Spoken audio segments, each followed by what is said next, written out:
presentation.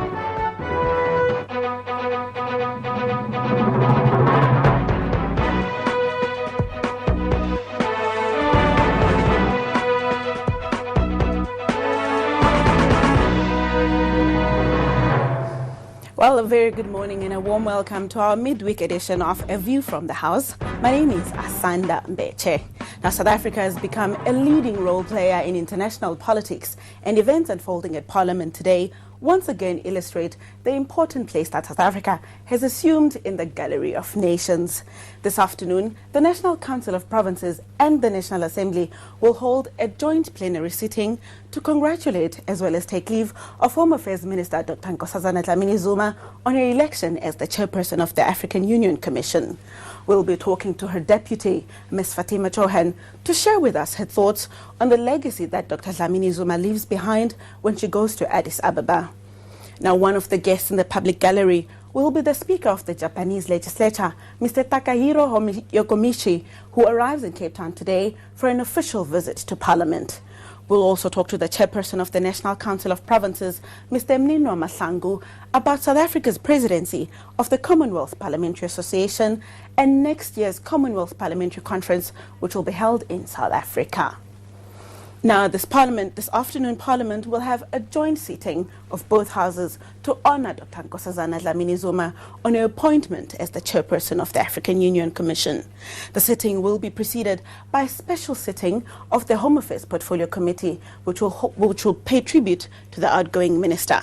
Now, Dr Nkosazana Dlamini Zuma is one minister who's always received high marks on the scorecards presented by both the ruling party and the opposition.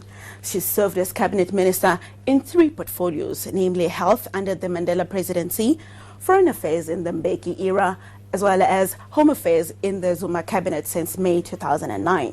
When she took over that department, it was in crisis. But under her leadership, delivery has improved significantly.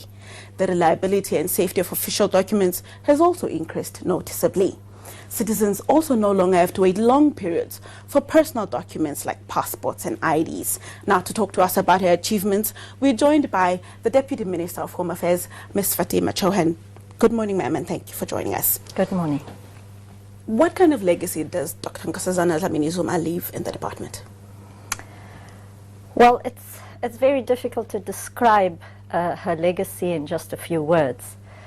But may I say that the minister herself has said that one of her secrets to success has been that she works with her team.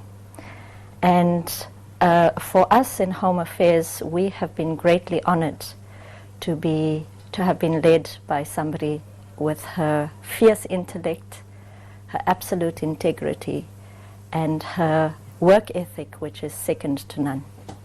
Let's talk about the turnaround in the Home Affairs Department. What have been the key elements of turning things around there? Well, I would put it down to 3 major things. The first was positioning Home Affairs into a security department as opposed to merely a service delivery department. And this has entailed many facets, one of which is a very successful national population registration campaign. I think there are very few South Africans today who don't know that babies must be registered within 30 days of birth. And this is really aimed at ensuring that there is a single point of entry onto our national population registration, our national population register. This will also culminate in the Smart ID card, which will be launched next year sometime. And really that goes hand in hand with the integration of our databases at Home Affairs. So that's your first issue. The second was, of course, the sound financial management that we focused on, resulting in the first clean audit that the department received since 1994, and probably before that even, last year. And the third is the thing that you were saying in the introduction, is it's an altogether better experience for our citizens when they apply for vital documents such as IDs and passports.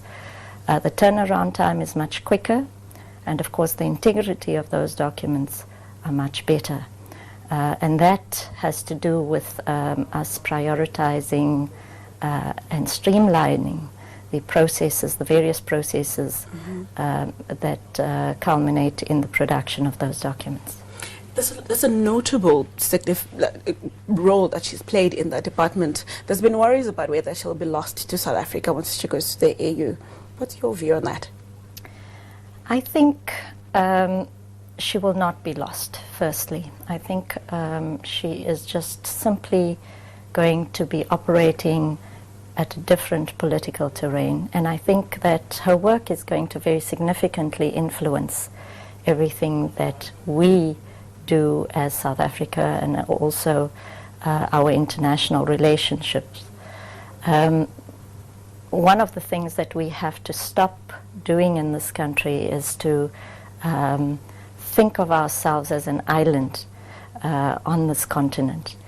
Our future is very much intertwined with the futures of our neighboring countries in SADC, but also the countries on this continent. And without their success, our own success is less vibrant. So I think that Dr. Dlamini Zuma will be playing a very, very significant role in our lives in the future. Has she had time to share with you what her priorities will be in her new role? Unfortunately not. We've been so busy trying to wrap up things at Home Affairs in the last few weeks that she is with us that we haven't really given too much time and consideration to that, but I'm sure she'll be very happy to speak to you about those in the near future. When we talk about the new role that she's assuming and what you'd mentioned earlier about South Africa having previously operated as an island, there's issues currently about asylum seekers, about refugees in the country, and how the country is managing that diplomatically. Is that an issue that your department will continue to engage with her in her new role? Well, yes. One of the things that we're wanting to establish with our neighboring countries in particular, who are also signatories to the Convention on Refugees and who bear equal responsibility to us, is the tendency for people to transit those countries en route to South Africa, as opposed to being recognized as asylum seekers and refugees in those countries.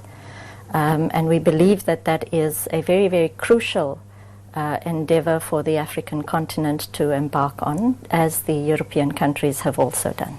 Lastly, what can the AU expect from her as a leader? I think wonderful things. As I said to you, she's really a person of enormously noble character. Her integrity is fierce. Her intellect is more fierce. And her work ethic is second to none.